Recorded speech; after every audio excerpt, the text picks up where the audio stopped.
Number eight, reason you're not closing deals. You're handling objections that are only complaints.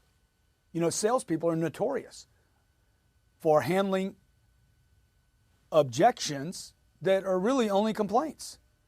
Okay, so you unfortunately have been taught to handle objections for years. About 50 or 60 years, there's been these guys, the gurus, teaching people you got to handle the objection, handle the objection. This is how you handle an objection. Well, it wasn't even an objection. It was a mere complaint. Guy says, hey, man, the weather's bad today. It's hot outside. What, you want me to handle it? No, man, you just listen to him. I got it.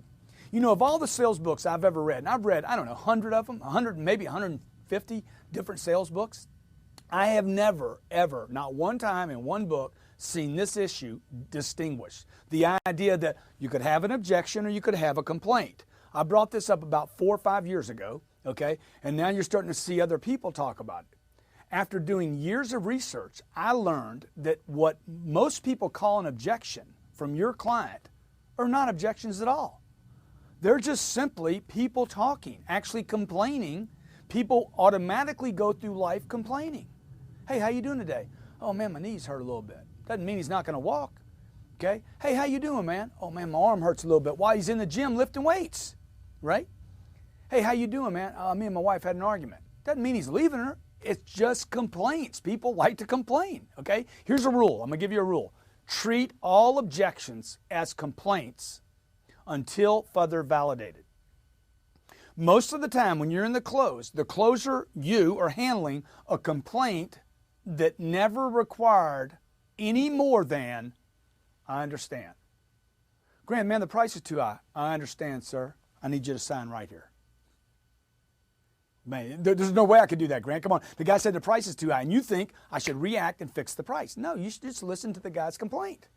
Okay? Try it today. Watch what happens. You're going to be just freaking amazed. When you treat a complaint like an objection, what happens? He says the price is too high, and you treat it like it's valid. He validates it, and you end up in an objection. You actually turn something into something that wasn't nothing. See, the more you validate it, not acknowledge, the more you make it something, then the more real it becomes, and the more solid it becomes, and the more significant that becomes to that client and to everyone, including yourself, your management team, and the whole world. Look, the first thing I do when I hear what appears to be an objection is I treat it automatically. Oh, it's a complaint. It's no big deal. Just close. Grant, the price is too high. The payments are too high. I need to talk to my spouse. I understand the price is too high, sir. I need you to sign right here. Okay?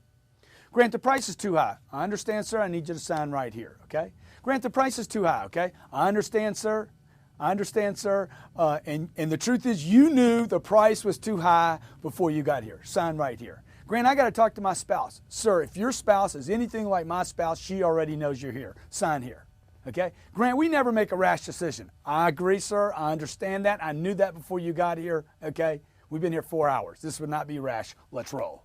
You're like, man, that's some good closing material right there, Grant. You're probably backing it up right now. You stopped it. You're backing up to pick it up. Look, I'm going to give you hundreds and hundreds of closes, okay, that you can go to and get a quick fix on so you can start training yourself on exactly what to say and how to say it. Right now, I got to get you right on the theory. If you don't have the theory, okay, you're not going to be able to execute the closes. An objection is what?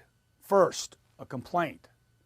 Okay? It's a complaint. It's not an objection until they validate it. So the first thing you want to do is agree. Close. Agree first. I'm with you. I got it. Let's do it. And then find out. You'll find out immediately whether it's valid or not. I say things like, look, do it anyway. Sir, you knew that before you got here. Hey, Grant, the price is too high. Sir, you knew that. He's coming in to look at a new Mercedes. Okay? He's looking at a $5 million house. It's too much money. Dude, you knew that all the way over here. We had an appointment for 5 days, man. You knew you were looking at a $5 million house. Let's do it, okay? She likes it. You like it. The kids love it. Let's roll. Let's work it out. Grant, we never get what we want. I understand, sir, okay? Agree first. She knows you're here. Remember that? I got to talk to my spouse. Sir, she knows you're here, okay? Let's roll. Let's do this. Okay, so what am I telling you? Okay, what I'm telling you here is what? Objections are what? Complaints. How do you handle them? Agree, close. I agree with you. I got it. I understand. Let's do this. Then you're going to find out whether it's real or not. Grant, man, I can't because that's too much. We don't have this much money. I got to wait until the tax man, blah, blah, blah. You're going to learn how to handle each of these situations. The first thing we got to handle is this. Objections or complaints, do not validate them as objections until you treat them as a complaint.